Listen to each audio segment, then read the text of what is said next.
नमस्कार, स्वागत है आपका आवाज अड्डा में। और आज फिर से एक बार संसद में जो अविश्वास प्रस्ताव पर एक महाबहस चल रही है उसी पे हम लोग भी चर्चा करेंगे। आज क्या क्या हुआ, तो आज दो तीन महत्वपूर्ण बातें हुई। एक तो राहुल गांधी ने अपनी स्पीच दी, करीब 37 मिनट की स्पीच दी, जिसमें उन्होंने अपनी भारत जोड़ो यात्रा से लेकर के मणिपुर तक पे काफ़ी कुछ उन्होंने अपनी बातें रखी। बाद में बीच में एक वो फ्लाइंग किस का विवाद भी आया, जिसको बीजेपी वालों ने लपक लिया और काफ़ी उसमें हुआ, लेकिन वो मुझे लगता है कि चर्चा का उतना विषय आज हम आवाज़ अड्डा में नहीं रखेंगे।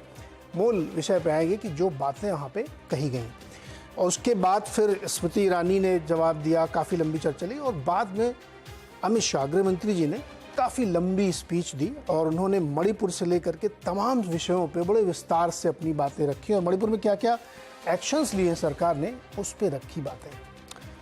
अब ये जो 2 दिन से चल रही है और कल प्रधानमंत्री जी अपनी स्पीच में जवाब देंगे पूरा, जिसके लिए उनका मौन व्रत तोड़वाने के लिए ये पूरी अविश्वास प्रस्ताव की महाबहस कराई जा रही है, उसको भी हम लोग सुनेंगे। लेकिन हम जो इस पर 2 दिन से चर्चा कर रहे हैं, तो मैंने कल भी एक ये विषय रखा था, क्योंकि ये कंटिन्यूएशन में है कि ये सिर्फ परसेप्शन का खेल चल रहा है, नैरेटिव्स बन रहे हैं, और बहुत प्रैक्टिकल बात मैं करूँ, ज़्यादा हवाई फिलॉसफी नहीं है कि इसकी मैसेजिंग गांव गराज में क्या जा रही है। जो 24 के लिए पिच तैयार की जा रही है, उसका मैसेज लोगों के बीच में क्या जा रहा है, क्या छन के निकल के आ रहा है, और अंत में आदमी पकड़ता है। जैसे एक 2.5 घंटे की आप पिक्चर देख के आते हैं और आपसे कोई कहता है स्टोरी सुनाओ, तो आप 3 लाइन में स्टोरी सुनाते हैं। वैसे ही इस 2.5 दिन की चर्चा को 2.5 लाइन में लोग कैसे समझ रहे हैं और उसका क्या निकल रहा है, इसी पे चर्चा करेंगे। और इसका महात्म्य क्या है, क्या इंपॉर्टेंस है इसकी, और इससे क्या तय हो रहा है। लेकिन उससे पहले आपको कुछ महत्वपूर्ण बाइट सुनाते हैं कि किसने क्या बोला। तो संसद में मणिपुर के मुद्दे पर राहुल गांधी ने काफ़ी आक्रामक तेवर रखे और अपनी बात रखी। उन्होंने मोदी सरकार पर हमला करते हुए कहा कि मणिपुर अब नहीं बचा है, टूट गया है, कट गया है। और उन्होंने ये भी कहा कि मणिपुर में भारत माता की हत्या हुई है। सुनिए। भारत हमारी जनता की आवाज है, दिल की आवाज है। उस आवाज की हत्या आपने मणिपुर में की। इसका मतलब भारत माता की हत्या आपने मणिपुर में की।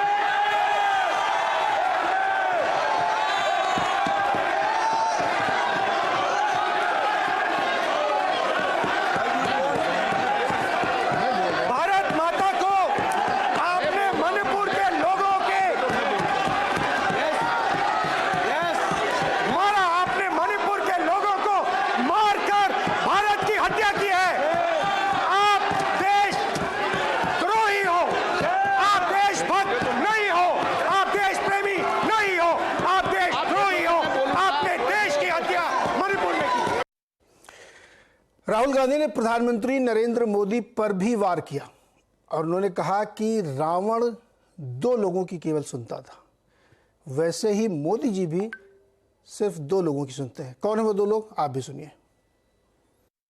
अगर नरेंद्र मोदी जी हिंदुस्तान की आवाज नहीं सुनते हैं, अगर हिंदुस्तान के दिल की आवाज नहीं सुनते हैं, तो किसकी आवाज सुनते हैं? रावण 2 लोगों की सुनता था, मेघनाथ और कुंभकर्ण। वैसे ही नरेंद्र मोदी 2 लोगों की सुनते हैं, अमित शाह और अडानी। गौर करिएगा, अमित शाह और अडानी, कुछ मिस कर रहे होंगे आप, समझ गए होंगे आप।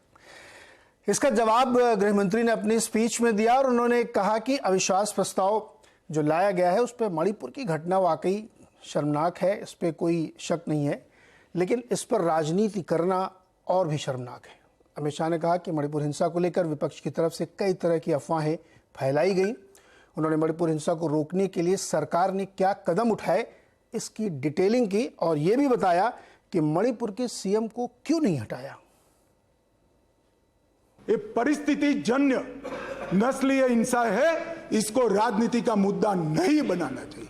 और मान्यवर 3, 4, 5 मैं पूरे देश को बताना चाहता हूं, इस देश के प्रधानमंत्री ने रात को 4 बजे भी मुझे फोन किया है और दूसरे दिन 6:30 बजे मुझे फोन से उठाया भी इस देश के प्रधानमंत्री ने। और ये कह रहे हैं मोदी जी ध्यान नहीं रख रहे। मान्यवर 3 दिन तक लगातार हमने यहां से काम करने का काम किया, 16 वीडियो कॉन्फ्रेंस करी, 36,000 लोग सिक्योरिटी फोर्सेस सीएपीएफ के वहां पहुंचाए, वायुसेना के विमानों का उपयोग किया, चीफ सेक्रेटरी बदल दिया गया, डीजीपी बदल दिया गया, सुरक्षा एडवाइजर भेज दिया गया, चीफ सेक्रेटरी भारत सरकार ने भेजा, डीजीपी भारत सरकार ने भेजा, सुरक्षा एडवाइजर भारत सरकार, ये सब 4 तारीख की शाम को समाप्त हो गया था। 3 को हिंसा हुई, 4 तारीख को समाप्त हो गया था। और ये कहते हैं 356 क्यों ना लगाया? 356 तब लगती है जब हिंसा के समय राज्य सरकार कोऑपरेट न करे। हमने डीजीपी बदल दिया, उन्होंने भारत सरकार के डीजीपी को स्वीकार कर लिया। हमने चीफ सेक्रेटरी बदल दिया, उन्होंने भारत सरकार के चीफ सेक्रेटरी भेजे हुए चीफ सेक्रेटरी को। मैं यही कह रहा हूं, समझ ना हो तो नहीं आएगी भी। सीएम तब बदलना पड़ता है जब कोऑपरेट न करे। ये सीएम कोऑपरेट कर रहा है। तो इसी पे चर्चा होगी और हमारे साथ जो वरिष्ठ मेहमान है मैं आपसे परिचय करा देता हूँ। काफ़ी सीनियर पत्रकारों का पैनल हमारे साथ है। शेखर अय्यर सर है, सीनियर जर्नलिस्ट विजय त्रिवेदी जी, वरिष्ठ पत्रकार प्रेम कुमार जी और साथ ही अम्बेडकर विश्वविद्यालय के प्रोफेसर अभय दुबे जी। आप सबका सर बहुत बहुत स्वागत है CNBC आवाज़ पर। शेखर सर, आपसे शुरू करता हूँ मैं। बाइट सुनी आपने, उसे स्पीच भी आपने दिन में पूरी डिटेल में सुनी होगी। राहुल गांधी जी की स्पीच से क्या टेक अवे निकला? बहुत गुस्से में हैं और उनका गुस्सा मणिपुर को लेकर है या उनकी अपनी स्थिति पर, अपनी पार्टी की हालत पर और विपक्ष की हालत पर है, या जो चीजें उन्होंने खोया है एसपीजी प्रोटेक्शन से लेकर नेशनल हेराल्ड केस तक, उसकी वजह से है। और साथ में अभी जो उनकी रिलीफ मिली है, उनकी कन्विक्शन स्टे हुआ है, लेकिन उस पर भी उनको अंदर बहुत गुस्सा है। क्योंकि ज्यादातर मुझे लगा कि सब एक्सपेक्ट कर रहे थे कि बड़ा स्ट्रक्चर्ड अटैक होगा सरकार पे, बड़े प्रिपेयर्ड होके आएंगे। लेकिन बड़े अफसोस की बात है क्योंकि आज पूरा इतना बिल्डअप किया गया था कि राहुल गांधी ऐसे भाषण देंगे, सरकार को ऐसे धोएंगे, फिर सरकार के पास जवाब नहीं होगी। ये सारा बिल्डअप हुआ। और कल ये भी कहा गया कि भाई कल इसलिए नहीं बोले कि तब तक नहीं बोलेंगे जब तक प्रधानमंत्री हाउस में उपस्थित नहीं रहेंगे, ये भी बताया गया था। लेकिन आज बोले। लेकिन पहले तो शुरू किए थे कि उनकी भारत जोड़ो यात्रा को लेकर उन्होंने क्या सीखा, कैसे अहंकार का पूरा अपना अहंकार कैसे मिट्टी में मिला दिया गया। ये सब सारे मुझे लग रहा था कि कई आध्यात्मिक एक प्रकार से आध्यात्मिक दृष्टि दे रहे अपने इवोल्यूशन का। लेकिन तुरंत कुछ समय बाद ही हमने देखा कि बहुत गुस्से में पहुंच गया और गुस्से में कई चीजें बोल गए, मुझे लगता है जो आने वाले समय में बीजेपी के लिए एक अम्युनिशन बनेगा। जैसे पहले उनकी तो ये थे कि हिंदुस्तान ने मणिपुर को मार डाला, फिर जाके भारत माता की हत्या हुई और आप सब देश प्रेमी नहीं है, देशद्रोही है। लेकिन ये सारे चीजें इतने गुस्से में था, मुझे लगता है कि गुस्से में कई चीजें बोल दिए। ये जो हिंदुस्तान ने मणिपुर को मारा उसको लेकर आपत्ति भी हुई सरकार के साइड से। और उसके बाद थोड़ा उन्होंने कहा नहीं भारत माता की हत्या, उस पर भी ये हुआ। आपने देखा होगा जैसे उनके भाषण समाप्त हुआ, स्पीकर ने भी कहा कि इस तरह की भाषण नहीं होना चाहिए। और लास्ट में जिस बात को आप कह रहे थे कि आप इस डिस्कशन में नहीं लाएंगे, जो फ्लाइंग किस वाला मामला, लेकिन मुझे लगता है कि वो फ्लाई किस मामला फिर हमें सबको याद दिला दिया कि 2018 में किस तरह वो जाके उनको हक किए थे प्राइम मिनिस्टर को। मेरा तो दूसरा सवाल है, देखिए आज जब राहुल गांधी वापस सदन में आए, ये केवल उनकी पार्लियामेंट की री एंट्री नहीं थी, एक प्रकार से एक सीरियस रूप में भारत जोड़ो यात्रा से जो उबल के आए एक स्ट्रॉन्ग कमिटेड मैच्योर लीडर, अगर उसकी हम आज अगर खोज रहे थे कि उसका क्या कोई इंडिकेशन है, मुझे लगता है उसका इंडिकेशन नहीं लगा, बिल्कुल कोई इंडिकेशन नहीं था। ठीक है, जैसे पहले बोल रहे थे, आज आपने दूसरी बात भी जिक्र की, जो अदानी अमित शाह, आपने कहा कि सबने नोट किया होगा क्यों एक नाम छोड़ दिया। तो ये सारे चीजों को मुझे लगता है कि देखिए जो कांग्रेस के अंदर भी मुझे लगता है कि कहीं ना कहीं एक डिसअपॉइंटमेंट होगा कि ठीक है, देखिए आजकल इस तरह की भाषणों की बहुत तारीफ होती है, भाई ऐसे बस सरकार को तो दो दिया ये दे, लेकिन कोई स्ट्रक्चर्ड डिबेट नहीं था जब वो कांग्रेस की तरफ से, विपक्ष की तरफ से मेन स्पीकर थे। और बाद में हमने शाम को देखा 2 घंटे जो अमित शाह का जो भाषण रहा, जो अमित शाह का पॉइंट पे पाए मणिपुर की इंक्लूडेड, कई चीजों पर, कई बातों पर बहुत प्रिपेयर करके आए थे। तो मुझे लगता है कि ठीक है, ये डिबेट से कोई आगे नैरेटिव सेट होगा नहीं होगा, जनता तक ये सारे बातें कितनी पहुंचती है वो अलग बात है, क्योंकि आगे जो चैलेंज है राजस्थान, मध्य प्रदेश, छत्तीसगढ़ और तेलंगाना है। लेकिन जो और दूसरी बात देखिए, लास्ट को जब अमित शाह जी की तरफ से एक अपील थी कि कम से कम पार्लियामेंट से एक अपील चला जाए कि मणिपुर लोगों को, दोनों समुदाय को, कुकी और मेइती को, उस पर भी कोई कांग्रेस ने कहा कि पहले ड्राफ्ट दिखाओ, अगर प्रधानमंत्री होंगे तभी हम कहेंगे, तभी इसको समर्थन करेंगे। तो ये सारे कुल मिला के देखा जाए, मुझे तो लगता है कि जहां सुई पहले अटकी हुई थी वहीं पर है आज। जी विजय त्रिवेदी जी, ये जो पूरी चर्चा हुई इसमें राहुल गांधी जी ने जो बात रखी भी, जो विजय जी, शेखर जी कह रहे थे कि जब आप ये कह रहे हैं कि मणिपुर में भारत माता की हत्या कर दी गई, आप देशद्रोही हैं। राहुल जी खुद गए थे मणिपुर और वो अपने अनुभव भी बता रहे थे कि एक महिला को उन्होंने देखा, वो कांप रही थी, फिर वो बेहोश हो गए उनके सामने। ये बिल्टअप स्टोरीज हैं और बहुत संवेदना वाली स्टोरीज हैं, लेकिन एक्सपेक्टेड ये था कि आप अपने इस आरोप को तथ्यों द्वारा, डिटेलिंग द्वारा साबित करें। जो आपसे एक्सपेक्टेड, मुझे लगता है गौरव गोगोई ने उससे ज़्यादा डिटेलिंग की थी, उनकी ज़्यादा अच्छी स्पीच थी। तो राहुल जी से जो एक्सपेक्टेशन था कि एक ऐसी स्पीच रखे जिसमें सत्ता पक्ष कटघरे में आ जाए, जवाब देना मुश्किल हो जाए, बट उन्होंने तो बाउंसर दिए, उधर सिक्सर पढ़ते रहे कि आप ये कह रहे हैं तो लीजिए मैं 3 और बातें आपको बता देता हूँ। आपने क्या पिकअप किया सर? बिल्कुल ठीक बात आप कह रहे हैं, आपका जो ऑब्जर्वेशन है, एनालिसिस है, बिल्कुल ठीक है। और मैं समझता हूँ कि इस तरह के कमज़ोर भाषण, मैं इसको कमज़ोर कहूँगा, और अनप्रिपेयर्ड, जैसे शेखर जी ने भी जिक्र किया, वो भाषण था। एक तो 2 बातें समझने की है कि अविश्वास प्रस्ताव का क्या मायने है, पहली बात। दूसरी बात, अविश्वास प्रस्ताव आपने क्यों रखा। ठीक है, अविश्वास प्रस्ताव आपने रखा जिसके लिए आप पूरे संसद के सत्र के दौरान मणिपुर हिंसा को लेकर बात करना चाहते थे, प्रधानमंत्री का जवाब चाहते थे, पहली बात है। अविश्वास प्रस्ताव होता है सरकार के कामकाज का, लेखा जोखा का कटघरे में लाना, उसको एनालाइज करना। इन दोनों ही बातों पर यदि इमोशनल स्पीच छोड़ दिया जाए, आप कहेंगे कि बहुत अच्छा बोला उन्होंने, भारत माता की हत्या और देशद्रोही और ये सब ठीक है, उनका गुस्सा भी जायज है। जो लेकिन बात है कि राहुल गांधी तो खुद गए थे, प्रधानमंत्री नहीं गए। इस बात को वो कैसे साबित कर सकते थे कि वहाँ के जो तथ्य हैं, वहाँ का जो उनका एक्सपीरियंस है, केवल एक महिला के बेहोश हो जाना जो है ना, वो इमोशनल स्पीच है, वो संवेदनाएं कहीं कहीं टच करती होंगी। लेकिन मणिपुर में क्या हुआ, क्या नस्लीय हिंसा हुई, क्या सरकार ने किया, क्या सरकार ने नहीं किया, क्यों चीफ सेक्रेटरी को बदला, क्यों चीफ सेक्रेटरी को नहीं बदला गया, या डीजी को बदला गया लेकिन चीफ मिनिस्टर को क्यों नहीं बदला गया। अगर चीफ सेक्रेटरी रेस्पॉन्सिबल है, डीजी रेस्पॉन्सिबल है, तो चीफ मिनिस्टर क्यों नहीं है रेस्पॉन्सिबल। और उनको एनालाइज करना चाहिए था कि चीफ मिनिस्टर को क्यों नहीं हटाना चाहती भारतीय जनता पार्टी, और इसका नतीजा क्या होगा। क्या मेतेई और जो कुकी के बीच की जो दीवार है वो बढ़ेगी, क्या उसमें जो दरार है वो बढ़ेगी, इस सब का जिक्र उनको करना चाहिए था। और क्या हुआ, कुकी ग्रुप के साथ क्या हुआ, मेतेई के साथ हिंसा में क्या हुआ, लगातार क्या होता रहा है, और जो बार बार भारतीय जनता पार्टी आरोप लगाती रही कि कांग्रेस सरकारें जब रही है तब भी उसी का नतीजा रहा, उस सब पर पूरे विश्लेषण के साथ राहुल गांधी को आना चाहिए था, पहली बात, जिसका जिक्र उन्होंने किया नहीं। मुझे कोई परेशानी नहीं है वो किसको देशद्रोही बोल रहे हैं, किसको देशभक्त बोल रहे हैं, दैट्स नॉट माई इशू।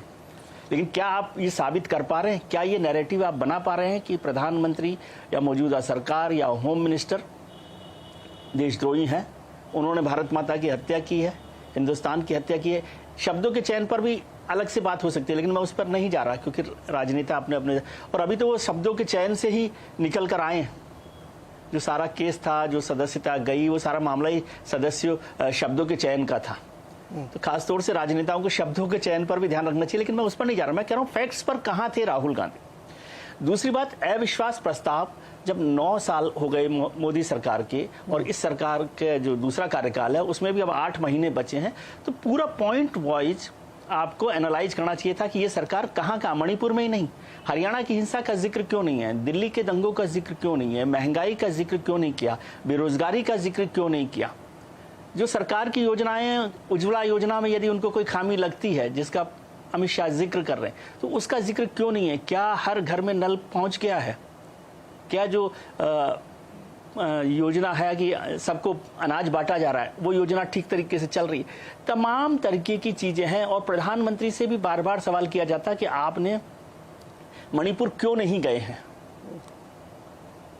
लेकिन इनमें से कोई सवाल। और आपको याद हो कि लोकसभा में कांग्रेस के सबसे बड़े, मतलब सबसे पावरफुल नेता है राहुल गांधी।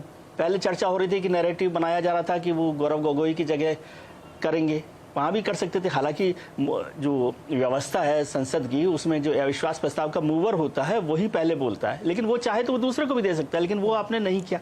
और फिर एक और नॉन सीरियसनेस जिसे मैं समझता हूँ, हो सकता है आप की मर्जी हो, जैसे आप रहे ना रहे, आप पार्टी के उस प्रस्ताव पर चर्चा कर रहे हैं जो पार्टी ने मूव किया, कांग्रेस ने मूव किया, और आप अपना भाषण खत्म होते ही राजस्थान की यात्रा पर निकल गए।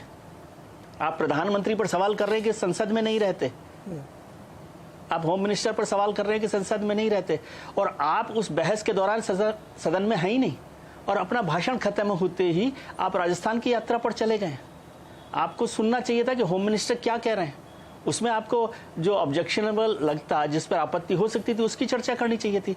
अब पार्टी का कोई लीडर ही वहां नहीं है। जो होम मिनिस्टर 2 घंटे बोल रहे हैं, जो स्मृति ईरानी बोल रही हैं, तमाम लोग बोल रहे हैं। आप सोचिए, होम मिनिस्टर ने जो सवाल नहीं किए गए उन सब सवालों का भी जवाब उन्होंने दिया है, क्योंकि उनके पास ये मौका था अपने सरकार के कामकाज का लेखा जोखा देने का जी। और उन्होंने 4 साल की बात नहीं की, उन्होंने 9 साल की बात कर ली। वो राजनाथ सिंह तक का भी जिक्र करते रहे। तो ये अविश्वास प्रस्ताव इतना बड़ा, और ये तो साफ था कि सरकार गिरने वाली नहीं है, सरकार को कोई खतरा नहीं है, इसमें फिगर में कोई फर्क नहीं है। 360 से ऊपर का नंबर आएगा यदि मत विभाजन हुआ तो सरकार के पास, उनके पास 150 से कमी होगा या 150 होगा, जो भी होगा, लेकिन वो इतना बड़ा अंतर उसमें रहेगा। तो सरकार गिरने वाली नहीं है। यदि आपको ये होता कि भाई सरकार तो गिरा ही देंगे तो ठीक है, पर सरकार तो गिरी नहीं है। आप देखें 27 अविश्वास प्रस्ताव हुए, उसमें से एक भी बार सरकार नहीं गिरी है। एक सरकार जो गिरी मोरारजी देसाई की, वो बिना वोटिंग के, बिना उसके गिर गई। तो इसलिए अविश्वास प्रस्ताव से सरकार गिर ही नहीं रही। तो कम से कम आप सरकार को कटघरे में तो खड़ा करते। और जब नीरज जी इस बात का जिक्र कर रहे हैं कि 2024 का कोई नैरेटिव, कोई मैसेज मिला है, क्या आपको विपक्ष की तरफ से या राहुल गांधी की तरफ से कोई नैरेटिव लग रहा है कि भाई इस नैरेटिव को लेकर कांग्रेस अब 2024 में चले जाएगी कि देखिए हमने ये स्पॉट खड़ा कर दिया? जी, आइए सर, एक छोटा सा जवाब आपसे लेंगे, फिर इसके बाद प्रोफेसर साहब और प्रेम जी के पास चलते हैं। कई बार क्या हमेशा ऐसा होता है कि जहां आप बोल रहे हैं उसकी प्लेस वैल्यू बहुत मैटर करती है। पार्लियामेंट की ये स्पीच डॉक्यूमेंटेड होती है, इसको लोग कोट करते हैं। इस पे आपको हमेशा वो बोलना चाहिए जो आप रैली में नहीं बोल सकते, ये बोल सकते हैं आप। ये रैली जैसी स्पीच है। अब मान लीजिए कोई व्यक्ति 3 साल बाद राहुल जी की ये स्पीच पढ़ेगा मणिपुर में, तो उसको क्या समझ में आएगा कि आपने क्या तथ्य रखे, कैसे सरकार को घेरा, कौन से सवाल आपने अमित शाह जी से पूछे। वो तो आउट ऑफ कोर्स जवाब दे रहे थे। पूरा 2 घंटे की स्पीच में उन्होंने इतने जवाब दे दिए जो राहुल जी ने पूछे भी नहीं। तो ये जो अनप्रिपेयर्डनेस थी, क्या रैली के उसमें ओवरहैंग में थे क्या कि मेरे को अभी रैली में जाना है तो इसलिए यही वाली स्पीच यहाँ पे बोल दी हमने? शेखर सर। नहीं, इतना तक तो भाई और बहनों भी बोले वो बीच में। हाँ। जैसे पब्लिक रैली में बोलते हैं भाई और बहनों की बोले। नहीं, मुझे लग रहा है कि देखिए ये नो कॉन्फिडेंस मोशन के लिए कांग्रेस पार्टी तैयार नहीं थी। उनको लगा कि हम प्रधानमंत्री को किसी तरह ये नहीं कर पा रहे, फोर्स नहीं कर पा रहे हाउस में आने में, तो एक ही तरीका है कि नो कॉन्फिडेंस मोशन लाया जाए। लेकिन लो कॉन्फिडेंस मोशन आपके लिए, क्योंकि आपने 2018 में भी लाया था, उस समय भी आपने देखा कि उसकी क्या हाल हुई, क्योंकि प्रधानमंत्री उस समय भी मोदी जी ने काफी एग्रेसिव थे और एकदम मतलब ऑपोजिशन की ये किए थे, और ये भी लास्ट में कंक्लूड किए कि तैयार रह रही है कि ये जुलाई 21 2018 की बात कर रहा हूं कि प्राइम मिनिस्टर ने इतना तक कहा कि भाई आप 2023 में तैयार रहिए, ठीक 1 साल पहले ये फिर लाएंगे, यही काम करेंगे। तो जब इतनी कुछ थी, अवेलेबल थी, और बिल्टअप भी था कि भाई राहुल गांधी जब बोलेंगे तो बस खत्म, सरकार खत्म हो जाएगी, उस पर कुछ नहीं बचेगी। लेकिन देखिए एक बड़ी बात जो मैं कहना चाहता हूँ नीरज जी, ये है देखिए गुस्से में आप ज्यादा एक स्ट्रक्चर्ड डिबेट नहीं कर सकते। कि जब भी आप गुस्सा आ जाता है, आपके गुस्सा को, ठीक है आप अपने सेंसिटिविटी दिखा रहे हैं मणिपुर को लेकर, आपकी अपसेटनेस को दिखा रहे हैं, लेकिन मुझे लगा कि वो अपसेटनेस केवल मणिपुर के लिए नहीं था। कहीं ना कहीं लगा कि उनका गुस्सा पूरा उस व्यक्ति पर है जो व्यक्ति उनके लाइफ में इतना चीजें बदल दी, पूरा पॉलिटिक्स की बदल दी जी। कांग्रेस पार्टी की हालत बदल दी। कर्नाटक चुनाव या हिमाचल चुनाव को छोड़ के बाकी और आज की कांग्रेस संगठन की जो हालात भी है, कुछ बड़ा चेंज आया है कि 9 साल में, वो भी बड़ा डाउटफुल है कि ऑल इंडिया लेवल पे, ताकि कि 2024 में आप 200 से ज्यादा जीतेंगे, 250 जीतेंगे, जाके एक विकल्प के रूप में आप प्रकट होंगे या चुनाव पहले से भी प्रकट हो पाएंगे, ये सारी चीजों पर कई प्रश्न चिन्ह है। और कांग्रेस नेता ही मानते हैं कि ये सारी चीजें, लेकिन उनकी गुस्सा मुझे लगा कि ज्यादातर गुस्सा मुझे तो लग रहा है, क्योंकि जब पहले जो शुरू किए थे कि किस तरह भारत जोड़ो यात्रा उनको पूरा चेंज कर दिया है और कितने मैच्योर्ड उनके एटीट्यूड, वो सब चीजें सब मिनटों में सारा खत्म हो गया। फिर जाके वही पुरानी राहुल गांधी, वही पुरानी जो क्या कह सकते हैं इरिटेशन, ये सारी चीजें सामने आई। जी प्रेम कुमार जी, क्या अमित शाह जी ने जो जवाब दिया ठीक लगा आपको? देखिए अमित शाह जी ने जो जवाब दिया वो, लेकिन जो जवाब नहीं दिया उस पर भी बात होनी चाहिए। भाई मणिपुर जिसको लेकर के अविश्वास प्रस्ताव लाया गया, वो कह रहे हैं कि 4 तारीख तक हमने ये निर्णय ले लिए थे, लेकिन उसके बाद लगातार ऐसी घटनाएं हुई जिसका एक वीडियो सिर्फ सामने आया और देश में तहलका मच गया। उन घटनाओं को रोकने के लिए कौन से कदम उठाए गए, किस पर एक्शन हुआ? एक ऐसी स्थिति बनी जब पुलिस ऑफिसर कुकी के इलाके में जाता है तो अपना मैतेई अंगरक्षक को हटा के कुकी अंगरक्षक लेता है। ये कितनी गंभीर बात की एक पुलिस अफसर भी नहीं जा पा रहा है, इसका जवाब नहीं मिला। मुख्यमंत्री से हमने इस्तीफा नहीं लिया क्योंकि वो कोऑपरेट कर रहे थे तो 355 फिर क्यों लगाया आपने? इसके अलावा सबसे बड़ी बात जो आज कही जा रही कि संसद को चाहिए कि मणिपुर के लिए एक प्रस्ताव पारित करें, ये बात तो मुझे लगता है आपके साथ भी मैंने चर्चा में कही है कि इस मणिपुर के लोगों को यह हक है कि देश उनके लिए शोक प्रकट करे जो वहां मारे गए हैं जातीय नरसंहार में, उनके लिए संवेदना प्रकट करे जो इसका शिकार हुए हैं। ये तो मैंने आपके साथ भी चर्चा में कही है। तो इस बात को इतने महीने बाद आज अमित शाह जी महसूस कर रहे हैं कि सदन को पारित करना, क्या नरेंद्र मोदी जी का एक ट्वीट भी जरूर आवश्यक नहीं था? एक संवेदना के शब्द भी आवश्यक नहीं थे? उनका दौरा तो छोड़ दीजिए, उन्होंने नाम तक नहीं लिया, उन 36 सेकंड वाले एपिसोड को छोड़ते थे, उस पर तो कोई जवाब नहीं आया। और विपक्ष का और पूरे देश का सवाल तो यही है कि मणिपुर में लगातार हिंसा चल रही है और सरकार हाथ पर हाथ रख के बैठी है। भाई अमित शाह कितने दिन के बाद गए वहां, जो कह रहे हैं कि मैं गया, कितने दिन के बाद गए? लगभग मेरे ख्याल से 24-25 दिन बाद गए और उसके बाद नरेंद्र मोदी जी आज तक नहीं गए। तो इन सवालों पर तो कोई आंसर आया नहीं। दूसरी एक इंपॉर्टेंट बात यह है कि जब आप भी 1 मिनट का लूप कटा सकते हैं क्या? राहुल गांधी लगातार बोल रहे हैं, नहीं कटा सकते, उसमें ओम बिरला जी दिखेंगे, लेकिन बाकी स्मृति ईरानी बोले या अमित शाह बोले, आप लंबा लंबा लूप कटा सकते हैं बिना ओम बिरला जी के। भाई राहुल गांधी 37 मिनट भाषण देंगे तो उसमें 14 मिनट ओम बिरला जी या दूसरे दृश्य क्यों रहेंगे? ये कोई तरीका है डिबेट का? लेकिन हुआ, देश के सामने हो रहा है, मैनेज किया जा रहा है। अरे प्रेम कुमार जी, मैंने वो स्पीच पूरी सुनी थी, मुझे चूंकि शो करना था हमको, तो मैंने इंटेंशनली पूरी स्पीच सुनी थी।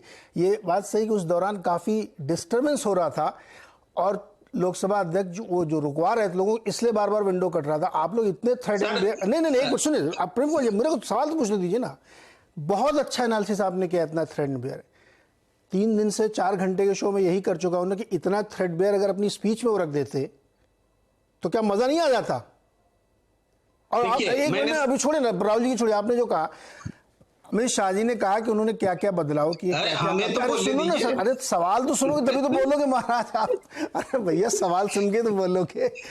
उन्होंने जवाब में बताया कि हमने क्या क्या एक्शंस लिए। राहुल जी का एक सुझाव था कि वहां सेना भेज दीजिए, 1 दिन में ऐसे हो जाएगा। क्या तियानवे निष्कार होना है क्या वहां पे? कैसे हो जाएगा 1 दिन में, बताइए। देखिए अपना अपना इसमें जैसे इसी बात को हम उठाते हैं कि सेना भेज दीजिए, जब वहां पुलिस पर भरोसा नहीं रह गया, जब वहां असम राइफल्स के खिलाफ में केसेस हो रहे हैं, जब तो फिर रास्ता क्या बचता? हमारे पास तो आखिरी फिर रास्ता सेना ही बचता है ना। हम जब स्थानीय लोगों में ये विश्वास खत्म हो जाए कि राज्य सरकार भी हमारे साथ नहीं है और केंद्र सरकार भी हमारे साथ नहीं है, तो ऐसी स्थिति में सेना ही आखिरी विश्वास का प्रतीक रह जाता है। अगर वो भी फेल हो गया तो फिर तो कुछ बाकी ही नहीं रह जाता। तो एक अंतिम अस्त्र के रूप में यह उपाय है कि सेना का उपयोग होना चाहिए था, क्यों नहीं हुआ? ऐसी परिस्थिति में नहीं होगा तो कब होगा? ये बात हम समझते हैं राहुल गांधी ने छुआ, इसको और अच्छे से बोला जा सकता। हमारे तमाम पैनलिस्ट ये बात कह रहे हैं कि राहुल गांधी की स्पीच जो होनी चाहिए वो नहीं होनी चाहिए। इसका कारण क्या है? क्योंकि हमने राहुल गांधी से एक्सपेक्टेशन बहुत बढ़ा ली थी, क्योंकि खुद शेखर जी भी कह रहे हैं कि राहुल गांधी जिस तरीके से भारत जोड़ो यात्रा की बात रखना गलत है क्या? INDIA के सबसे बड़े नेता, कांग्रेस के सबसे बड़े नेता, और किससे अपेक्षा रखी जाए फिर? हम तो गोगोई से अपेक्षा नहीं रखते थे। मुझे तो गोगोई की स्पीच सबसे अच्छी लगी, गौरव गोगोई ने बहुत बढ़िया बोला। हाँ, मैं तो गलत कह भी नहीं रहा हूं, लेकिन ऐसा क्यों हुआ ये तो बता रहा हूं। गलत सही तो मैं कह नहीं रहा। मैं कह रहा हूं कि शेखर जी को एक्सपेक्टेशन थी कि भारत जोड़ो यात्रा के बाद में राहुल गांधी, शेखर जी ने मेरा नाम लीजिए, मुझे एक्सपेक्टेशन थी कि आज जोरदार बहस होगी और राहुल पूरे पैनल की स्पीच करेंगे, नहीं किया। वो तो छोड़ के भाग गए स्पीच खत्म होते ही। नॉन सीरियसनेस, सीरियस नोट पे नॉन सीरियसनेस है ये। सर मैं त्रिवेदी जी के लिए भी बोल रहा हूँ, आपके लिए बोल रहा हूँ, जिनको सुना आप सबके लिए बोल रहा हूँ कि सबकी एक्सपेक्टेशन थी। तो क्यों नहीं राहुल गांधी इतने बोले ही नहीं, देखिए ना आप तो हमें बोले ही नहीं दे रहे हैं। संक्षेप में रखिए, तो अभय जी के पास जाना मुझे। जी बोलिए। हम तो बहुत संक्षेप में रखते, बोले चुप ही हो जाते हैं। नहीं, लेकिन एक दो बात ही कह रहे हैं। तो हम ये कह रहे हैं कि वो उस एक्सपेक्टेशन के हिसाब से कई लोगों को निराश ना हुई है, ये हो सकता है। लेकिन जो बात उन्होंने टच की सेना वाली बात, इसको हम 10 मिनट में इस पर हम स्पीच दे सकते हैं कि सेना क्यों रहनी चाहिए। इसी तरीके से और मुद्दे, भाई 37 मिनट का भाषण है, 2 घंटे का भाषण तो था नहीं, तो लेकिन 37 मिनट के भाषण में उन्होंने ये बताया, इमोशनल हो करके बताया कि ये सरकार फेल रही है और इस हद तक फेल रही है कि इनको देश प्रेम नहीं है, ऐसा भी हम कह सकते हैं। और गद्दार शब्द का इस्तेमाल किया, उससे मैं सहमत नहीं हूं, लेकिन जी प्रेम कुमार जी, सर रुकिए, अभी आता हूं दोबारा। अच्छा त्रिवेदी जी एक इशारा करें सर, बहुत छोटा 10 सेकंड रखिए, फिर मैं अभय जी के पास आता हूं, क्योंकि वो डिटेल में बोलेंगे। फिर बताइए त्रिवेदी जी। नहीं, मैं ये कह रहा हूँ कि मेरे और आपके एक्सपेक्टेशन की बात नहीं है। बात राहुल गांधी को, मेरे को एक्सपेक्टेशन को पूरा करने की जरूरत नहीं है। राहुल गांधी उस पार्टी के नेता हैं, ये अविश्वास प्रस्ताव उनका आया है। पहली तो बहस हुई थी, अब उस पर मैं जानना नहीं चाहता कि इंडिया में आपने, कांग्रेस ने अपनी तरफ से मूव कर दिया बिना इंडिया जो उनका विपक्षी गठबंधन है उसके साथ डिस्कस किया होगा, मैं उस पर नहीं जा रहा। लेकिन क्या ये स्ट्रेटजी पूरी ठीक थी? उनको करना चाहिए था कि इंडिया के जितने लीडर्स बोलने वाले हैं, जितने स्पीकर हैं, वो एक बात करते। मणिपुर की चर्चा हो रही थी, मैं कह रहा हूँ मणिपुर ही पर बात होती, क्यों नहीं? जब वो मुख्यमंत्री कह रहे हैं कि 100 से ज्यादा घटनाएं हुई हैं, होम मिनिस्टर कह रहे हैं कि हमने 4 तारीख को भेज दी थी, तो फिर वो 100 घटनाएं कब हुई? वो वीडियो कहां से आया? वो तो बाद का आया ना। कब क्या हुआ इन सारे। और मैं कह रहा हूं इंडिया के जितने स्पीकर थे, विपक्षी गठबंधन के जितने स्पीकर थे, केवल मणिपुर को लेकर फोकस करते और सरकार से सवाल करते हर बात पर, तो एक पूरा माहौल बनता कि मणिपुर पर सरकार विफल रही है। वो कामयाबी नहीं हुए उस पर, और अविश्वास प्रस्ताव को लेकर जिस तरह से करना चाहिए था। और ये उनके लिए इससे बड़ा मौका क्या हो सकता था कि 137 दिन की सदस्यता के बाद वो लौटे हैं, तो वो जो रीलॉन्च है, जिसको बाद में अमित शाह तंज में कह रहे हैं कि 13 बार एक लीडर को रीलॉन्च किया गया और 13 बार फेल हुआ। मैं उनके कमेंट पर नहीं जा रहा, लेकिन आपके पास मौका था कि ये नैरेटिव लेकर जाते कि ये सरकार फेल है। अविश्वास प्रस्ताव का सिर्फ एक ही मकसद होता है कि आप ये साबित कर पाए, और ये दूसरी बार फेल हुए 2018 के बाद 2023 में। जी अभय जी, जो पूरा परिदृश्य था, हम लोगों की काफी इससे चर्चा हुई। राहुल जी ने 37 मिनट 36 मिनट जो भी टू बी प्रिसाइज जो भी हो, वो स्पीच दी। उसमें 14-15 मिनट तक वो अपनी यात्रा, अपने घुटने के दर्द, वो एक बच्चे से मिले, उसने बच्ची से मिले, लड़की ने उनको एक दिया कुछ ऐसा, तो वो एकदम से चलने के लिए तैयार हो गए, जिम में जाते थे, ये सब चीज़ें उन्होंने बताई। उसके बाद वो एक इमोशनल स्पीच दी उन्होंने और उसके बाद वो निकल लिए।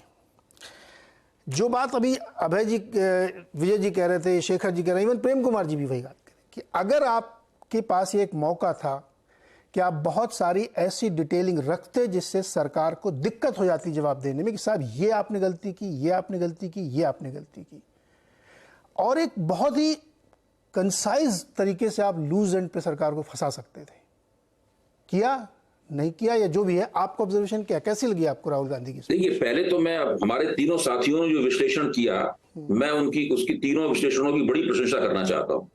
बहुत ही बेहतरीन तरीके से और बहुत ठंडे दिमाग से सारी बातें रखी, और तीनों विश्लेषण मैं मानता हूं बहुत ही निष्पक्ष हैं, और आप भी बहुत निष्पक्ष तरीके से ये कार्यक्रम चला रहे हैं, मैं आपकी प्रशंसा करना चाहता हूं। अब सवाल इस बात का है कि राहुल गांधी से हमारी जो उम्मीदें थी वो पूरी क्यों नहीं हुई। विजय जी की उम्मीदें भले ना रही हो, लेकिन मेरी तो उम्मीदें थी राहुल गांधी से कि वो कुछ करेंगे। तो मुझे लगता है कि जो प्रेम कुमार जी ने कहा कि हमने बहुत ज्यादा ही उनसे उम्मीदें लगा ली थी, मुझे तो वो उम्मीदें हमारी धूल भूसरित होनी ही थी। जब उन्होंने, राहुल गांधी ने अपना भाषण शुरू किया, तो मुझे लगा कि वो एक मानवीय दृष्टि को सामने लाना चाहते हैं, एक गहन मानवीय दृष्टि को सामने लाना चाहते हैं। वो लोगों से कहना चाहते हैं कि आप अपने सपनों को स्थिरित कीजिए, तब आपको भारत की सही तस्वीर दिखाई पड़ेगी। यहाँ सपनों का मतलब था कि अपने विचारधारात्मक चश्मे उतारिए, अपने दुराग्रहों को छोड़िए और फिर भारत को समझने की कोशिश कीजिए। तो मुझे लगा कि इसमें से कोई एक ऐसी बात वो बोल रहे हैं और बोलेंगे। उसके बाद फिर वो राहत शिविरों में गए मणिपुर के, और वहां की स्त्रियों से चर्चा की। मैंने कहा अब ये दोनों चीजों को जोड़ रहे हैं, उन दोनों चीजों को, और जोड़ के भी धीरे धीरे इसी तारतम्य के साथ में वो अपने वक्तव्य को वहां ले जाएंगे जहां पर वो लोगों के हृदय पर असर करेगा। और याद कीजिए, उन्होंने अपना भाषण फारसी के महाकवि रूमी की एक उक्ति से शुरू किया था। रूमी की उक्ति थी, बड़ी अच्छी उक्ति थी वो, मैं पहले से उस उक्ति को जानता हूं। जो बातें दिल से निकलती हैं वो दिल तक पहुंचती हैं, वो दिल में पहुंचती हैं। तो मुझे लगा कि ये बिल्कुल एक नए तरह का लेक्चर देने के लिए जा रहे हैं, लेकिन जल्दी ही वो जो नयापन था वो समाप्त हो गया, और उसके बाद वो पॉलिटिकल रेटरिक पे आ गए। वो कोई बुरी बात नहीं है, पॉलिटिकल लीडर पॉलिटिकल रेटरिक का इस्तेमाल करेगा ही, लेकिन जैसा कि शेखर जी ने कहा कि बहुत क्रोध में जब आप जाते हैं तो फिर राजनीतिक जो पॉलिटिकल रेटरिक इस्तेमाल करना चाहते हैं, उसका भी इस्तेमाल बहुत प्रभावी नहीं होता है, वो अतिरेकपूर्ण हो जाता है। तो उनके भाषण में वो बहुत सारी चीजें अतिरेकपूर्ण हो गई। 37 मिनट बहुत ज्यादा समय भी नहीं है, लेकिन 37 मिनट कम समय भी नहीं है। इसमें मैं मान सकता हूं कि 5-7 मिनट जो सत्तारूढ़ दल के सांसद थी उनकी टोका टोकी में चला गया होगा, या और थोड़ा 2-3 मिनट और ज्यादा चला गया होगा, लेकिन इस पूरे समय में बहुत ही प्रभावी तरीके से वो जो वीडियो आया था उसी को टेस्ट केस बनाते हुए वो सरकार को पूरी तरीके से घेरे में ले सकते थे। अमित शाह देखिए कहते हैं, अमित शाह कहते हैं कि 4 तारीख से पहले जो केंद्र से लोग भेजे गए थे उन्होंने पूरा प्रशासन संभाल लिया था, और उस वीडियो में उन स्त्रियों को जब नंगा घुमाया गया तब उसकी कब FIR हुई, कब दिल्ली में जो महिला आयोग था उसने उन लोगों को जानकारी दी, और उसके ऊपर जो केंद्र के भेजे हुए अफसर थे वो पूरी तरीके से नाकाम रहे। अमित शाह के वक्तव्य से ही निकलता है कि न केवल राज्य सरकार अक्षम और नाकाम है, बल्कि केंद्र से जो अमला भेजा गया वो भी, अगर उस वीडियो को ही टेस्ट केस माना जाए तो पूरी तरीके से अमित शाह के वक्तव्य से ही निकलता है कि वो नाकाम है। दूसरी एक बात मैं ये कहना चाहता हूं कि अमित शाह कहते हैं कि हमने मुख्यमंत्री को इसलिए नहीं हटाया क्योंकि वो कॉपरेट कर रहे थे, और जो मुख्यमंत्री कॉपरेट करता है उसको नहीं हटाया जाता। ये प्रोटोकॉल कहां से आया? क्या ये संविधान में लिखा हुआ है या कोई कानूनी प्रोटोकॉल है कि मुख्यमंत्री कितना भी अक्षम हो, उसकी सरकार कितनी भी विफल हो, हम उसको नहीं हटाएंगे अगर वो कॉपरेट कर रहा है? तो ये तो बहुत अजीब सा प्रोटोकॉल है। सवाल इस बात का है कि अगर वो एन बीरेन सिंह को हटाते तो उसकी जगह कोई गैर भाजपाई मुख्यमंत्री थोड़ा होता, वो भी भाजपा का ही मुख्यमंत्री होता। कोई गैर मैतेई मुख्यमंत्री थोड़ा होता, वो भी मैतेई मुख्यमंत्री होता।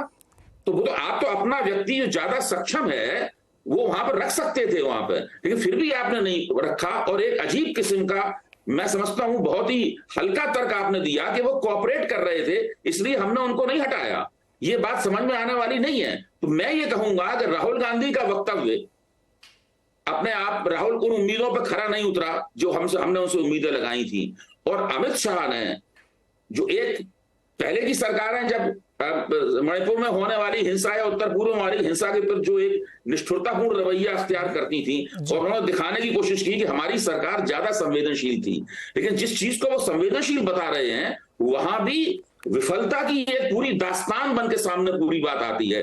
जब 4 तारीख को सारे अफसर बदल दिए गए थे, उसके बाद भी उस वीडियो के ऊपर वहां पर कोई कार्रवाई नहीं हुई। अगर वो वीडियो नहीं लोगों के सामने आता तो कुछ भी नहीं होता, ऐसा साफ लगता है। राहुल ने जो सवाल पूछे उनका तो जवाब दिया उन्होंने। राहुल ने सवाल नहीं पूछा, क्या उनके एडवाइजर उनको सही स्पीच लिख के नहीं दे रहे हैं क्या राहुल जी को आजकल? नहीं, मैं कह रहा हूं, मैं अभी थोड़ा आप सोचेंगे मैं मजाक कर रहा हूं। मैं अगर इस पैनल में जो लोग मौजूद हैं हाँ। वो अगर राहुल गांधी के एडवाइजर होते तो राहुल गांधी का भाषण बहुत अच्छा होता। नहीं, मजाक नहीं, मैं तो ये सीरियस में कह रहा हूं। मेरे ऊपर कोर्ट केस कर दे कोई अगर करना चाहे तो। राहुल गांधी की स्पीच सुन के मुझे लग ही नहीं रहा था कि इतने गंभीर विषय पर इतनी हल्की नहीं, वो बिल्कुल, देखिए उनकी तैयारी नहीं थी, उनकी तैयारी नहीं थी। उसके बाद कांग्रेस अगर कांग्रेस पार्टी जैसी पार्टी जो कि मोदी जी को चुनौती दे रही है, जो देश की दूसरी सबसे बड़ी पार्टी है, जिसने अभी कर्नाटक का चुनाव इतना ठप्पे के साथ जीता है, इसने हिमाचल प्रदेश का चुनाव जीता है, और राहुल गांधी इतनी बड़ी यात्रा करके आए हैं, अविश्वास प्रस्ताव से मुद्दे पे उनको बहुत ही तैयारी के साथ जाना चाहिए था।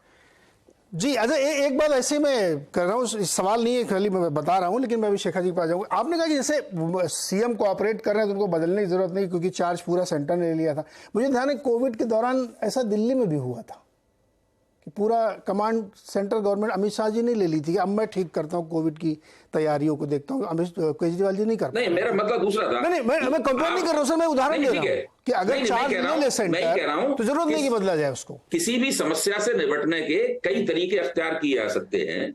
केंद्र सरकार उसमें हस्तक्षेप कर सकती है, केंद्र सरकार स्थानीय प्रशासकों को बदल सकती है, बिल्कुल ठीक है, मैं इससे असहमत नहीं हूं। हाँ। मैं इससे असहमत नहीं हूं। मेरा कहना है कि ये तर्क मुख्यमंत्री को हटाने के खिलाफ इस्तेमाल नहीं किया जाना चाहिए। नहीं, एग्री।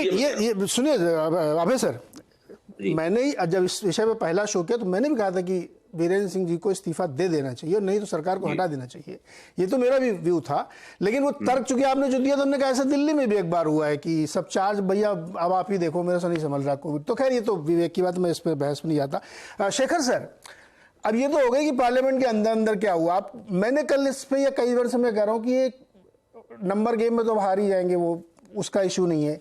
तो ये जो नैरेटिव बिल्डअप हो रहा है, इसका क्या पिच क्या तैयार हो रही है 24 के लिए? असली सवाल तो वही है, घूम फिर के तो हम लोग वहीं पे आ रहे हैं। राहुल जी ने भी 24 के लिए तो स्पीच दिया है, मणिपुर के लिए थोड़ी स्पीच थी है। मणिपुर के लिए होती तो मणिपुर का डिटेलिंग होती। नीरज जी, अगर राहुल गांधी नैरेटिव सेट करने के लिए आज उस तरह की भाषण दिए हैं, मुझे नहीं लगता कि इससे कोई नैरेटिव सेट होगा, क्योंकि पहले तो उनको मैं दोबारा कहना चाहता हूँ, राहुल गांधी जी को अपना एंगर मैनेजमेंट करना चाहिए।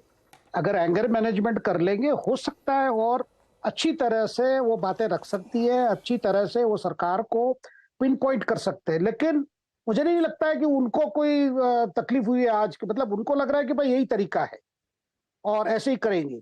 और कांग्रेस पार्टी में आज कोई नहीं है जो उनको कहे भाई आप थोड़ा और अच्छी तरह से करो, ना विपक्ष में कोई है उनको कहने के लिए। देखिए जब आप जानते हैं नरेंद्र मोदी जी हो या अमित शाह जी हो, वो तो या जितने मंत्री हैं, हर मंत्री अपनी तरीके से, आप उससे सहमत हो या ना हो अलग बात है, लेकिन तो तैयारी तो होती है। और देखिए आज अमित शाह जी के भाषणों में कई बातें थी कि मणिपुर को ही ले लीजिए कि कितना बार वहां हुआ है, उसका हिस्ट्री क्या है, बैकग्राउंड क्या है, पहली बार जितनी घटनाएं हुई है, जितने ज्यादा लोग बने हैं, क्या प्रधानमंत्री उस पर स्टेटमेंट पार्लियामेंट में दिए? क्या प्रधानमंत्री वहां गए? कि आज की स्थिति में केवल प्रधानमंत्री एक स्टेटमेंट दे दे, उससे क्या मणिपुर कंट्रोल में आ जाएगा या वह शांति हो सकती है? देखिए बहुत चीजें, बात सीरियस मैटर थी। या कम से कम विपक्ष ये भी कह देते भाई हम मणिपुर को लेकर राजनीति नहीं कर रहे, लेकिन मैसेज जाना चाहिए। लेकिन आज कांग्रेस पार्टी या 2 दिन में क्या मैसेज दिए मणिपुर को लेकर? देखिए आप जब एक विकल्प के रूप में प्रेजेंट करना चाहते हैं, उतनी जिम्मेदारी आपको दिखाना चाहिए। अच्छा, दूसरी बात, वहां 355 का इन्वोक नहीं हुआ, क्योंकि बार बार अभी भी यहां भी हम कह रहे थे, मतलब इसकी जिक्र हुई कि भाई 355 का नहीं हुआ, इन्वोकेशन नहीं हुआ है। तो वो बात तो नहीं है। देखिए सवाल है कि मणिपुर जैसे इश्यू में आप अगर Congress party is a party of governance, भाई इतने साल सत्ता में रहे, जब आप बोलते हैं लगता है कि भाई अब गवर्नेंस की कुछ आप जानते ही नहीं है। जब सारे हिस्ट्री रिकॉर्ड वो तो ले आ रहे हैं बाहर से, भाई वो अपने ये से उस समय क्या हुआ, बाद में क्या हुआ, कैसे आपने हैंडल किया। देखिए ये बात प्रधानमंत्री भाषण की मामला नहीं है। मणिपुर इतनी सी, क्योंकि मैं मणिपुर में रिपोर्टर रहा हूं नीरज जी, मैं मणिपुर में अर्ली 80s में वहां काम किया हूं, मैं वहां की स्थिति अच्छी तरह जानता हूं।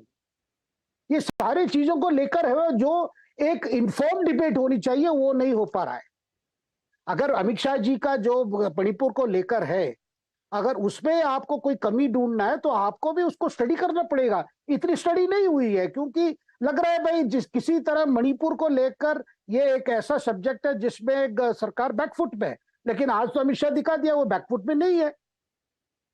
देखिए मणिपुर में गलती क्या हुई है उसकी इतिहासकार रही है। और आज जिस तरह अमित शाह बता रहे थे भाई मणिपुर का जो चीजें शुरू हुई जब से 2021 से म्यांमार में क्या हुआ, वहां क्रैकडाउन कैसे हुआ, कुकी मिलिटेंट्स वहां सारे ये जो जितनी फैक्ट्स हो रखे इसमें तो कोई डिस्प्यूट नहीं है। कई जो जितने एनालिस्ट ने जो आर्टिकल्स लिखे ये सारी चीजों की लिखकर ही लिखे हैं। देखिए अगर बीरेन सिंह की बात है, बीरेन सिंह का भी यही था, अभी बीच में तो उनको कहा गया था इस्तीफा देने के लिए, और जाते जाते कहा जाता कि भाई लोग वहां मेती लोग इनके खिलाफ हो गए। और दूसरी बात देखिए, जब राहुल गांधी जी कह रहे हैं आर्मी को आप एक ही दिन में वहां इस्तेमाल कर सकते हो, आपको याद है मणिपुर में लंबे समय से एक आंदोलन चला हफ्सा हटाओ, और शर्मिला एक महिला थी जो वो हंगर स्ट्राइक में रही काफी दिन। करेक्ट। और वहां असम राइफल्स को, क्योंकि आर्मी का तो वहां एक यूनिट जो वहां रहता है वो हमेशा असम राइफल्स रही है, जो ऑपरेशनल कमांड में आती है आर्मी में। क्या, और जब आज आर्मी वहां जा रही है कई इलाकों में नहीं है अफसा, एक नंबर 1 बात। नंबर 2, अब जब आर्मी जा रही है, देखिए पहले आर्मी को आप वहां डिप्लॉय कर रहे हैं, इसका मतलब एक हाथ आपने बांध दिया क्योंकि अफसा नहीं है जी सर। क्या राहुल गांधी क्या चाहते थे कि आर्मी जाके आप सबको शूट कर दो, क्योंकि लॉ एंड ऑर्डर का काम आर्मी नहीं करती है। और जब आर्मी ऑपरेशन हो रही थी, मैं वहां था, जब मैं बताता हूं आपको, इम्फाल हो या कई हिल्स हो, जब आर्मी चलती थी उसके सामने गाड़ी में लाल झंडा चल रही थी। उसका मतलब क्या है, कोई भी आर्मी ऑपरेशन रोके तो शूट टू किल, कोई ये फायरिंग नहीं, लाठीचार्ज नहीं करती आर्मी। सर यही तो मैंने कहा था जब प्रेम कुमार जी से, आज राहुल गांधी ये जो आइडिया था ना कि आप आर्मी डिप्लॉय कर दो और एक दिन में तियानवे स्क्वायर हो जाएगा सर। नहीं नीरज जी, सब सीधा बात है, राहुल गांधी को कोई आइडिया नहीं है कि मणिपुर स्थिति क्या है, वहां हिस्ट्री क्या है, बैकग्राउंड क्या है, कुछ पता नहीं है। आप प्रोजेक्ट करेंगे अगले प्रधानमंत्री। जी, ये एक्चुअली यही प्रॉब्लम थी जिसपे मैं लगातार ये कह रहा हूं कि मणिपुर को डिटेलिंग करना जरूरी है, उसको समझना जरूरी है। केवल हवाई बयान दे देने से नहीं होगा। और राहुल जी तो खुद गए थे, जाके वो किया गया, कम से कम प्रॉब्लम ही समझ के आते, जिसपे डिटेल में इस पे आप बताते कि साहब ये प्रॉब्लम है, इस वजह से इसको ऐसे आप टैकल किए जाए। खैर छोटा सा एक ब्रेक लेते हैं, ब्रेक के बाद लौट के आते हैं, फिर तुरंत चर्चा कंटिन्यू करेंगे। एक बार फिर से आपका, और आज संसद में जो चर्चा चल रही है जिसमें राहुल जी और गृह मंत्री अमित शाह जी ने अपनी बात रखी, उस पर हम लोग समझने की कोशिश कर रहे हैं कि आज क्या हुआ और उसका क्या मतलब हुआ। समय कम, इसलिए छोटे छोटे जवाब मैं सभी से चाहूँगा। त्रिवेदी जी आपसे शुरू करते हैं। अब इतने विस्तार से हम लोगों ने चर्चा कर ली स्पीच के कंटेंट पे, क्या थी स्ट्रक्चर पे। अब मैं एकदम जो हमारे देश में लोग शो देख रहे हैं उनके लिए एक सवाल पूछना चाहता हूँ कि इस पूरी महाबहस जो चल रही है, इससे INDIA को कुछ हासिल होगा या फिर एक लो हैंगिंग फ्रूट मिल गया है NDA को? विजय जी। देखिए, जैसे अभी हम लोगों ने चर्चा की है, INDIA को आज के इस पूरी डिबेट से, कल और आज की जो डिबेट हुई, अविश्वास प्रस्ताव की जो डिबेट हुई, उससे क्या कोई नैरेटिव मिला है? क्या कोई स्लोगन मिला है? क्या कोई रास्ता मिला है? क्या कोई दिशा मिली है? बिल्कुल नहीं मिली, जिसका सब लोगों ने जिक्र किया है। और मैं जो कह रहा हूँ, अभय जी ने जिस बात का जिक्र किया, मैं राहुल गांधी से एक्सपेक्टेशन ठीक नहीं थी, ये नहीं था सवाल। मेरा सवाल था कि मेरी एक्सपेक्टेशन इंपॉर्टेंट नहीं है, राहुल गांधी को उस नैरेटिव पर बात करनी चाहिए थी। क्या हम ईमानदारी से कह सकते हैं कि राहुल गांधी के भाषण से देश ये समझ पाया कि मणिपुर में बहुत भयानक हुआ है? पिछले 3 महीने से जो मणिपुर जल रहा था या जो भी घटनाएं वहां पर हो रही थी, क्या उसका जो एक इम्पैक्ट होना चाहिए किसी व्यूअर पर या किसी ऑडियंस पे, वो वहां पर राहुल गांधी के या पूरी अविश्वास प्रस्ताव की बहस से हुआ है? मुझे लगता नहीं कि वो ऐसा हुआ है। 355, 356 का भी जिक्र हुआ। होम मिनिस्टर साहब ने कहा कि कोऑपरेट कर रहे थे। 355, 356 में बात कही गई है कि लॉ एंड ऑर्डर की, तो स्टेट में लॉ एंड ऑर्डर ठीक नहीं था, तो फिर क्यों जरूर है कोऑपरेट करने का? क्या मतलब? आपसे दोस्ती है नीरज जी से, विजय त्रिवेदी की दोस्ती है, तो आप उसको रखेंगे? लॉ एंड ऑर्डर वहां पर ठीक नहीं था, और अगर केंद्र सरकार संभाल रही थी, ऐसा कहा गया है, तो फिर मुख्यमंत्री की जरूरत ही नहीं है, राष्ट्रपति शासन लगा देते।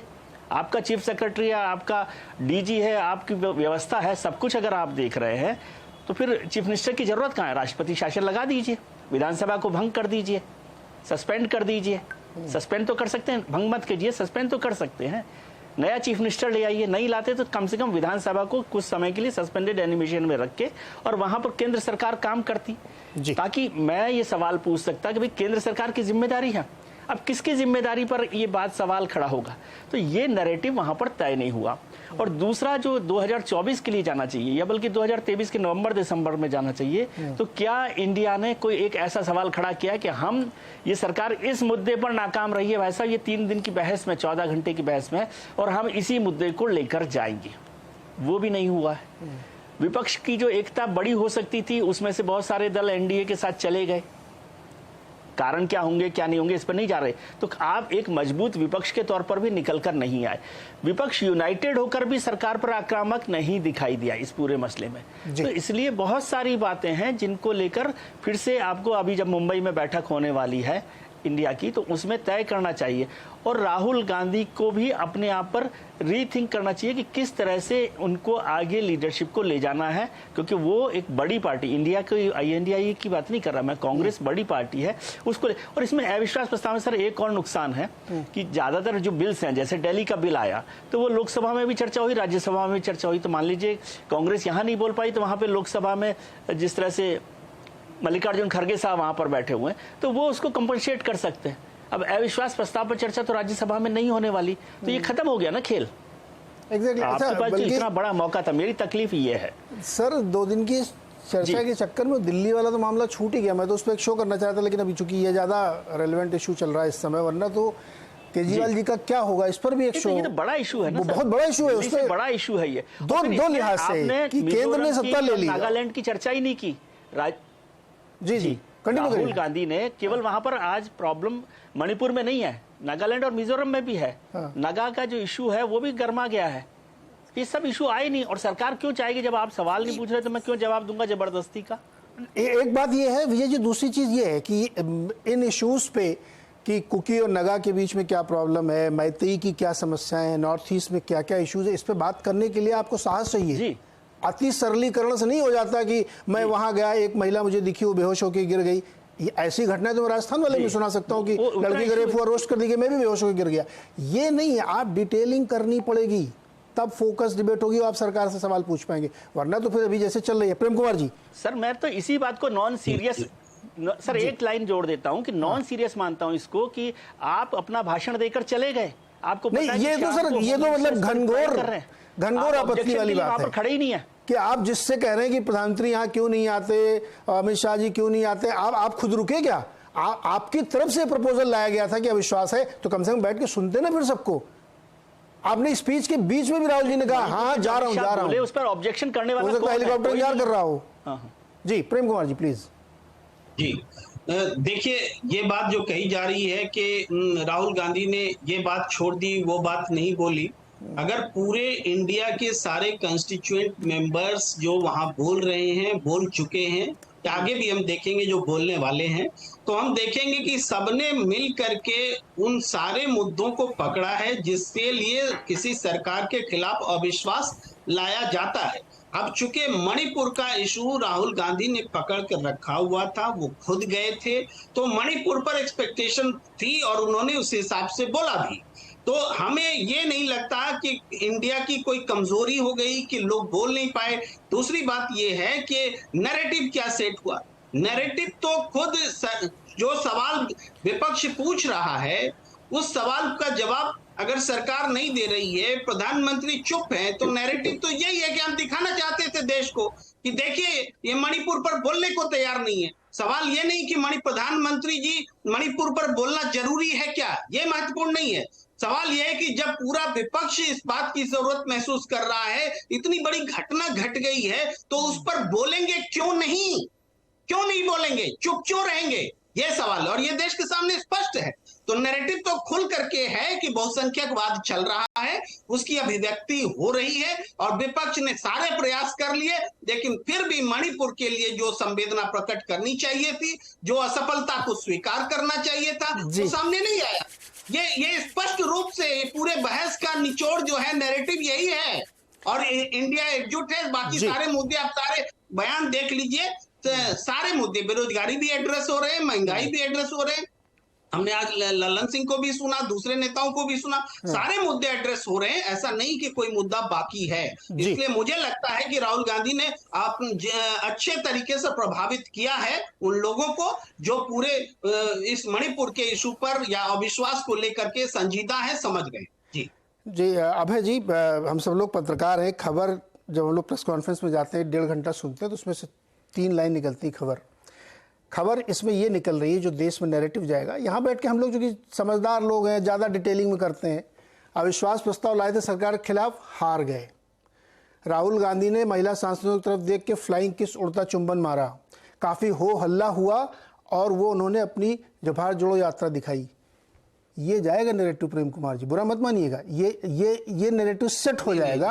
हम ये डिटेलिंग नहीं कर पाएंगे। देखिए, इसका काउंटर नैरेटिव जाएगा कि फ्लाइंग किस पर चर्चा करना सरकार के लिए ज्यादा महत्वपूर्ण है। सरकार ने कहां किया? सरकार ने कहां किया? हम तो आवाज अड्डा में उसकी चर्चा नहीं कर रहे हैं। हम तो आवाज अड्डा में भी उसकी चर्चा नहीं कर रहे हैं।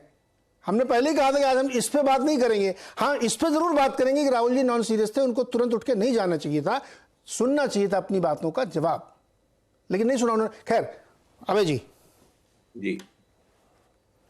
Final comment sir. मैं तो अपने वक्तव्य में मैंने कहा था कि अगर अमित शाह के भाषण के ऊपर अगर आप गौर करें तो उससे स्पष्ट हो जाता है कि जब केंद्र सरकार ने अधिकतम प्रशासन अपने हाथ में ले लिया था, उसके बावजूद भी कुछ भी मणिपुर में ठीक नहीं हुआ। उन्होंने मरने वाले लोगों की संख्या और उनकी घटती हुई संख्या का उन्होंने एक ग्राफ पेश किया अमित शाह जी ने, और बताया कि शुरू के 2-3 दिन में ज्यादा लोग मारे गए थे, उसके बाद धीरे धीरे करके वो गिरता जा रहा है ग्राफ। तो मैं तो उनके मुंह मैं समझता हूं अगर ऐसा सही है तो अगर इतने अगस्त में अभी तक केवल 2 लोग मरे हैं और अब कोई भी हिंसा पूरी तरह रुक जाए तो मैं उनको उसका श्रेय दूंगा। लेकिन जब 4 तारीख को केंद्र सरकार के हाथ में मणिपुर का पूरा प्रशासन आ चुका था, उसके बाद में वो जो वीडियो में जो घटना बताई गई थी उसके ऊपर केंद्र सरकार द्वारा भेजे गए प्रशासनिक अमले ने क्या किया, ये वो टेस्ट केस है जिससे तय होगा कि वहां पर केंद्र सरकार और राज्य सरकार सफल थी या नहीं सफल थी। जी, फाइनल कमेंट सर आपका, शेखर सर, संक्षेप में रखिएगा सर, बहुत छोटे में एकदम। हालांकि अभी लोग कल भी डिबेट सुनेंगे, कल प्रधानमंत्री जी बोलेंगे, उसके बाद हम लोग फिर चर्चा करेंगे। जी बिल्कुल, देखिए मुझे नहीं लगता कि अभी तक की जितनी डिबेट हुई है इससे कोई बड़ा नैरेटिव सेट हो रहा है। ये बातें वही पुरानी बातें हैं, दोबारा वही बातें फिर आ रही है। और जैसे ये अधिवेशन खत्म होगा, पूरी तैयारी हो जाएगी, जो सेमीफाइनल मानते हैं ये जो 4 राज्यों के चुनाव, ये बातें फिर वहां भी आ जाएगी। लेकिन मणिपुर का मुद्दा कितना राजस्थान में वोटर्स को आकर्षित करेगा या मध्य प्रदेश पे करेगा, और मध्य प्रदेश में आप दूसरा रूप देख रहे हैं कांग्रेस का, एक प्रकार से हिंदुत्व का एक सॉफ्ट अप्रोच शुरू हो गया है कमलनाथ जी के नेतृत्व में। उस पर राहुल गांधी क्या बोलेंगे? ये केवल चुनावी हिंदू नहीं है, थोड़ा आगे ही जा रहा है मामला, क्योंकि कमलनाथ को लग रहा है कि उस हिंदुत्व में बीजेपी के साथ ही हमें कंटेस्ट करना है। और कई बातें जो कह रहे हैं तो उसको लेकर पता नहीं राहुल गांधी जी को और कितना गुस्सा आएगा। जी सर, अरे बल्कि मध्य प्रदेश वाले आपने चर्चा छेड़ दी, इस पर बहस नहीं आज, लेकिन मैंने वो लाइव वीडियो देखे, वो हेलीकॉप्टर से उतर रहे हैं, हिंदू राष्ट्र के नारे लग रहे हैं और कमलनाथ जी नारे लगवा रहे हैं। गजब की वीडियो है। अब देखिए, खैर किसी दिन जब मध्य प्रदेश चर्चा होगी तो हम लोग उस पर जाएंगे। आज के लिए फिलहाल इतना ही, बहुत बहुत शुक्रिया सर। हम लोग कल फिर बैठेंगे और प्रधानमंत्री जी के भाषण को सुनेंगे, उसके बाद देखेंगे उसमें से क्या चीज़ें निकल के आती है। बहुत बहुत शुक्रिया सर।